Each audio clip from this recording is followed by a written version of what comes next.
भोजपुरिया खबरें बिहार झारखंड में एक बार फिर आप सबके स्वागत बा। ताज़ा खबर रोहतास जिला के करगहर से बा। पंचायत चुनाव समापन के बाद अब सरकार द्वारा गांव के सरकार के गठन कल जा रहल बा। मंगलवार से करगहर प्रखंड मुख्यालय पर शपथ ग्रहण, उप मुखिया आ उप सरपंच चुनाव के कार्यक्रम चालू हो गई, जे लगातार 3 दिन तक चली।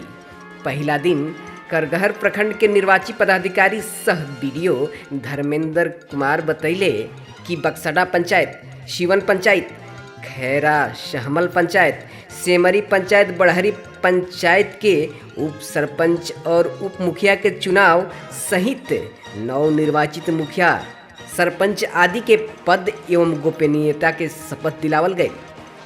आगे देखी का कहने आप पर मुखिया से जीती हैं, आप उप मुखिया चुनी हैं, उनका क्या नाम है? उर्मिला देवी। उर्मिला देवी जी। आप उप मुखिया बनी हैं उर्मिला जी, कितना खुशी है आपको? बहुत खुशी है। किस पंचायत से बनी है आप उप मुखिया? सेमरी पंचायत से। सेमरी पंचायत।